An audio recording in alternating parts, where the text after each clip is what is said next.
భార్య వేధింపులు తట్టుకోలేక కొంతమంది ఆత్మహత్య చేసుకుంటున్నారు. కానీ బెంగళూరులోని ఓ టెక్కీ మాత్రం ఏకంగా భార్యను కోపంతో హత్య చేశాడు. అయితే వీరిద్దరిది అరేంజ్డ్ మ్యారేజ్ కాదు.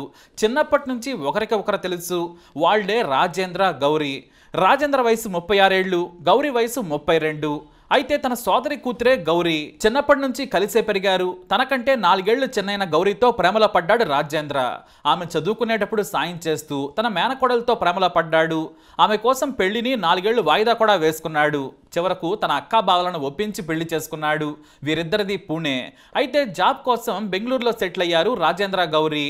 హిటాచీ కంపెనీలో ప్రాజెక్ట్ మేనేజర్గా పనిచేస్తున్నాడు. మరోవైపు గౌరీ ఓ మాస్ మీడియా కమ్యూనికేషన్ సంస్థలో పనిచేసి ఉద్యోగానికి రాజీనామా చేసింది. ఇద్దరికి ఆర్థికంగా ఎలాంటి సమస్యలు లేవు. కానీ ఎటొచ్చి ఇద్దరికి మ్యాచ్ కాలేదంతే. ఇక పెళ్ళే చాలా ఏళ్ళు అవుతున్నా కూడా వీరికి పిల్లలు కలగలేదు. ఇక గౌరీ ప్రవర్తన భర్తకు నచ్చలేదు. తన మీద పడిపోయి కొట్టడం చేయడంతో ఇద్దరికి గొడవ జరిగేది. ఆ తర్వాత తన తండ్రి పూణే నుంచి వచ్చిన అమర్యాదగా ప్రవర్తించడంతో మనసు విరిగిన రాజేంద్ర తండ్రి వెళ్లిపోయాడు. ఇక జాబ్ కోసం వచ్చిన రాజేంద్ర తమ్ముడిని సైతం వేధించింది. దీంతో అతను కూడా బయటికి వెళ్లిపోయాడు. నాటి నుంచి తరచూ గొడవలే జరుగుతూ వచ్చాయి. అయితే మార్చి 26, 2025న రాత్రి సమయంలో ఓ గొడవ జరిగింది. చాలా పెద్దదైంది ఆ గొడవ. అతని మీద పడి వస్తువులతో దాడి చేసింది. అది చూసి సైకోలా మారాడు రాజేంద్ర. ఆమెను కత్తితో పొడిచి చంపాడు. పదే పదే గొంతులో కత్తిని గుచ్చి దారుణంగా హత్య చేశాడు. ఆ తర్వాత మద్యం తాగి గదిలో నిద్రపోయాడు.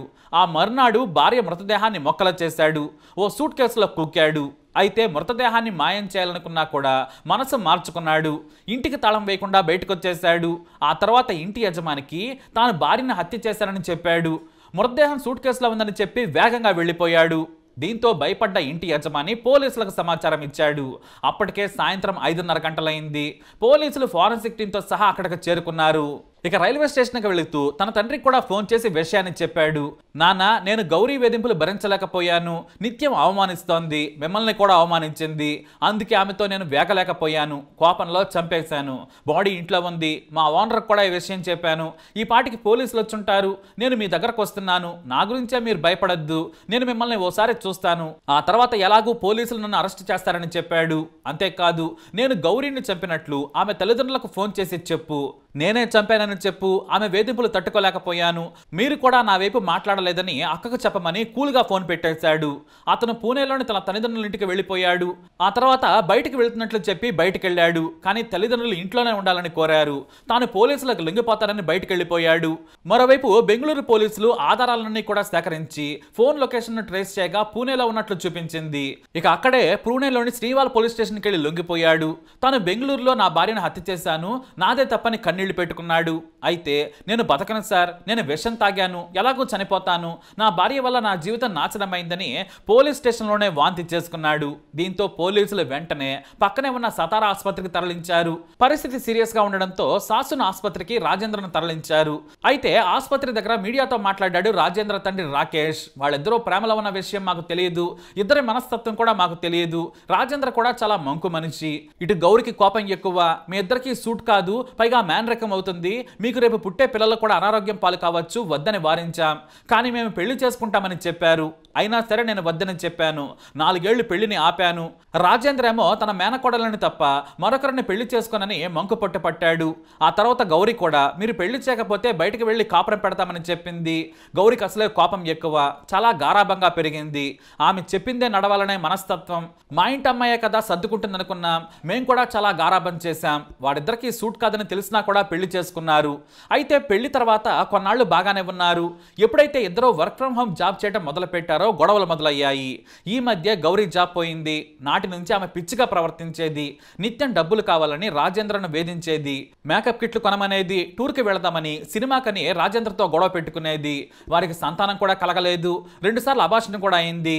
మేనరకం వల్ల కొన్ని సమస్యలు వచ్చాయని పెన్నాన్ని తీసేయాల్సి వచ్చింది. అది కూడా ఆమె మీద ప్రభావం చూపింది.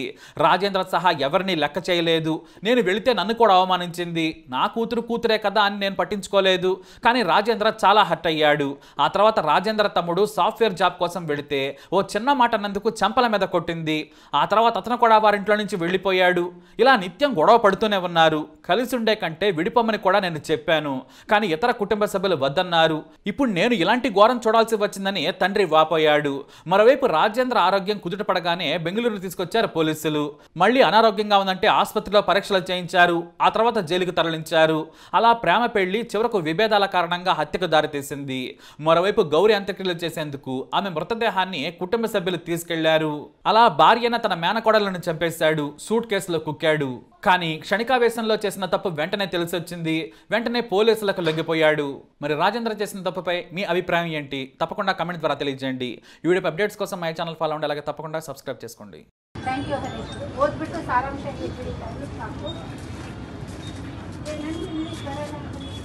ಯಾಕೆನಾದರೂ ಓದಿ ತಿಳ್ಕೊಂಡು ನನಗೆ ಸಾರಾಂಶ ಹೇಳಿ ಮಾತ್ರ ನಾಳೆ ಬೆಳಿಗ್ಗೆ ನಿಮಗೂ ಮತ್ತು ನನಗೆ ಸಾರಾಂಶ ಹೇಳಿ.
ಐದೂವರೆ ನಂತರ ನಮ್ಮ ಸೌತ್ ಈಸ್ಟ್ ಕಂಟ್ರೋಲ್ ರೂಮ್ಗೆ ಒಂದು ಕಾಲ್ ಬರುತ್ತೆ, ಈ ಥರ ಏನೋ ಹ್ಯಾಂಗಿಂಗ್ ಅಂದ್ಕೊಂಡು.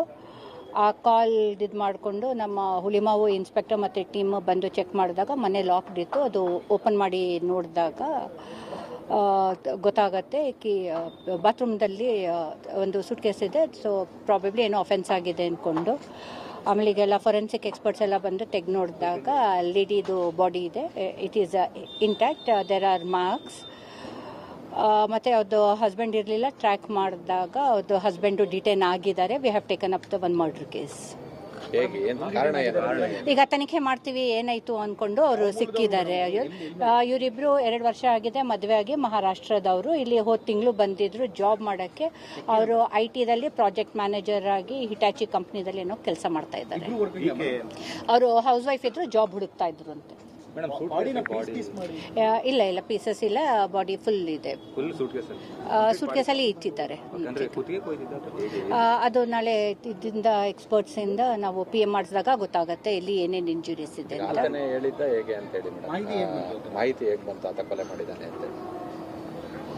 ನಮ್ಮ ಕಂಟ್ರೋಲ್ ರೂಮ್ ಬಂದು ಹೇಗೆ ಮಾಹಿತಿ ಎಲ್ಲ ಬಂತು ಅಂತ ನಾವು ತನಿಖೆ ಮಾಡ್ತೀವಿ.